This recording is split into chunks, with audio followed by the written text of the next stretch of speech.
अब जिस आप इंटरव्यू की बात कर रहे हैं वो सिमी ग्रेवाल का लिया हुआ इंटरव्यू है, शायद 15-17 साल पहले का इंटरव्यू है, जिसमें शाहरुख खान बड़े गर्व से बता रहे हैं। आप सोचिए कितना बड़ा राष्ट्र निर्माण का काम शाहरुख खान ने किया कि पहले तो एक औलाद पैदा कर दी, इस देश के लिए एहसान किया, और उसके बाद औलाद को उन्होंने 2 से 3 वर्ष की उम्र में आज़ादी दे दी कि बेटा आप ड्रग्स भी करो, आप सेक्स भी करो।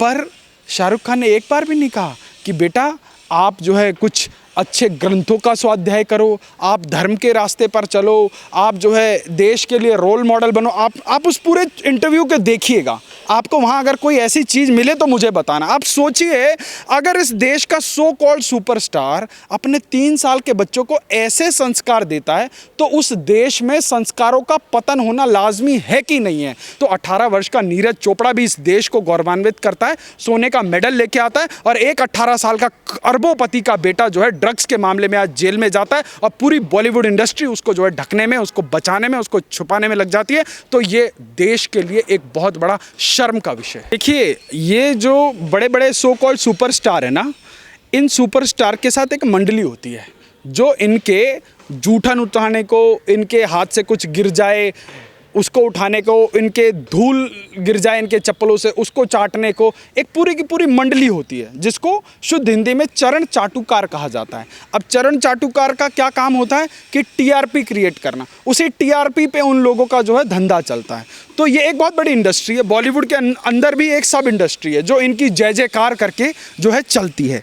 तो ये वही लोग हैं कि आज अब जिस आप इंटरव्यू की बात कर रहे हैं वो सिमी ग्रेवाल का लिया हुआ इंटरव्यू है, शायद 15-17 साल पहले का इंटरव्यू है, जिसमें शाहरुख खान बड़े गर्व से बता रहे हैं। आप सोचिए कितना बड़ा राष्ट्र निर्माण का काम शाहरुख खान ने किया कि पहले तो एक औलाद पैदा कर दी, इस देश के लिए एहसान किया, और उसके बाद औलाद को उन्होंने 2 से 3 वर्ष की उम्र में आज़ादी दे दी कि बेटा आप ड्रग्स भी करो, आप सेक्स भी करो।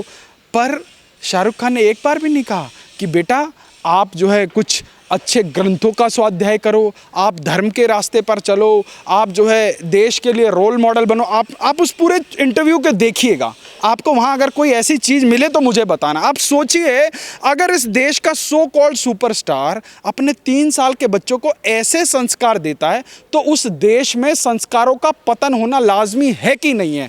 तो ये लोग, मैंने आपको पहले क्वेश्चन में ही बताया ना कि कैसे हिंदू बैशिंग करते हैं, कैसे एक हिंदू फोबिया जो है समाज के अंदर जनरेट करते हैं। फिल्मों ने क्या दिया, फिल्मों ने इन बॉलीवुड या भांडों की फिल्मों ने हमें क्या दिया कि हिंदू की लड़की जो है मंडप से भाग जाती है, पंडित जो है चोर होता है। आप सोचिए एक बेचारा पंडित जीवन भर भिक्षा मांग के भी बदनाम है, परंतु इनके समाज का जो मौलवी है वो हलाला मुताहा करके भी वो जो है सबसे बड़ा बहुत बढ़िया मौलवी साहब। अब बताइए अगर हम ऐसे समाज में रहेंगे तो कैसा चलेगा। आज हमारे देश में एक संकीर्ण मानसिकता ने जो है घर कर लिया है कि आप सेक्युलरिज्म की जो ये बीमारी है ना, ये हमारे देश में कोड कर गई है लोगों को। कैसे कर गई है कि पर्दा प्रथा जो है एक पैट्रियार्की है, पर्दा प्रथा जो है एक बहुत पिछड़ा पन है। बहुत अच्छी बात है, चलिए नए ज़माने के हिसाब से चलना चाहिए, परंतु बुरखे के ऊपर कोई चर्चा कर दे तो अरे नहीं नहीं नहीं भैया, आप जो है किसी की धार्मिक स्वतंत्रता के ऊपर उंगली नहीं उठा सकते। अगर पर्दा प्रथा पिछड़ापन है तो बुरखा पहनना भी तो पिछड़ापन है। अगर एक महिला का 4 दीवारी के अंदर रहना पिछड़ापन है तो जो है महिलाओं को बराबर का हक ना देना एक संप्रदाय विशेष के अंदर एक आसमानी किताब के हवाले से, क्या वो पिछड़ापन नहीं है? अगर आपको इस प्रकार की खुली बहस करनी है तो आइए आप सभी धर्मों के ऊपर कीजिए ना।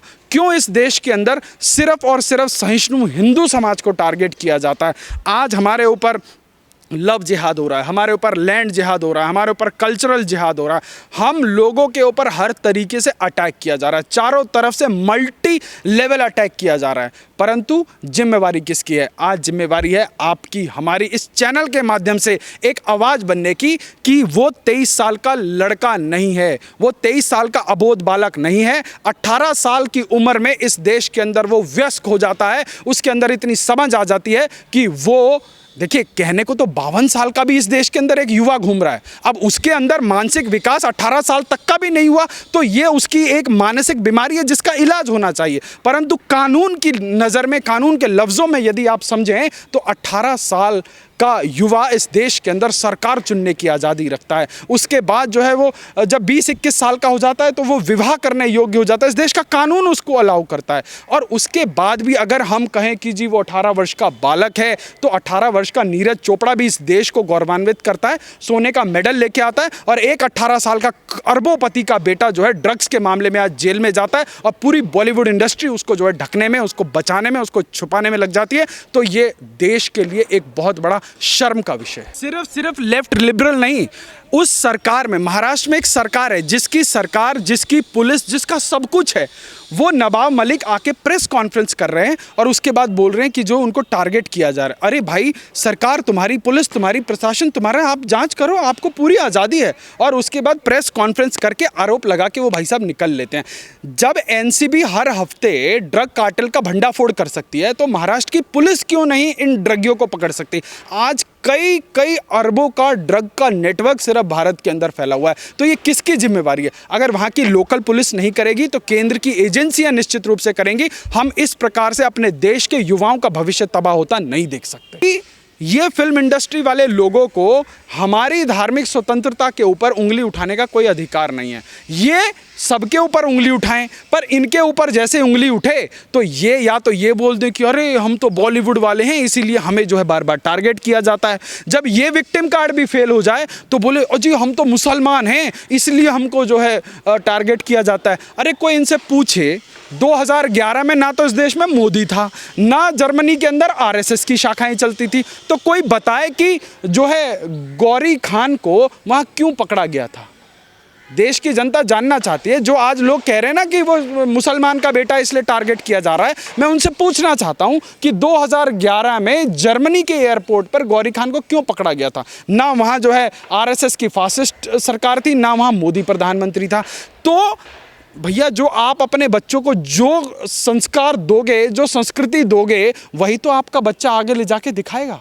और आज जब आपका बच्चा इस प्रकार के जो है नशे की चीज़ों के साथ पकड़ा जा रहा है तो उसके बाद बड़े बड़े सेलिब्रिटी आके क्या बोल रहे हैं कि अरे लाइफ गिव यू पता नहीं क्या क्या। अरे भाई साहब, इतनी भारी भरकम अंग्रेजी, मतलब मुझे नहीं पता था कि ऋतिक रोशन इसके अलावा और भी कुछ कर सकता है। ऋतिक रोशन ने तो एक पन्ने का साहित्य लिख डाला कि शेक्सपियर भी फेल उसके सामने। मतलब अगर आज के डेट में आधुनिक युग का एक पन्ने वाला अगर शेक्सपियर का है, ऋतिक रोशन का वो पोस्ट पढ़ के चेतन भगत अपनी गंजी खोपड़ी खुजा रहा है कि भैया मेरा साहित्य इस आदमी ने फेल कर दिया। आप सोचिए इन लोगों की नौटंकी किस लेवल की है, आप अंदाजा नहीं लगा सकते। ये लोग पर्दे पर भी किरदार पर रहते हैं, पर्दे के बाहर भी किरदार पर रहते हैं, ये अपने परिवार के साथ भी किरदार में रहते हैं, अपने बच्चों के साथ भी किरदार पर रहते हैं। तो 24 घंटा किरदार में रहने वाले ये नकली लोग ना देश को दिशा दे सकते हैं, ना कोई दशा दे सकते हैं। ये दिशाहीन लोग हैं और ये देश के अंदर सांस्कृतिक पतन के सबसे बड़े कारक हैं।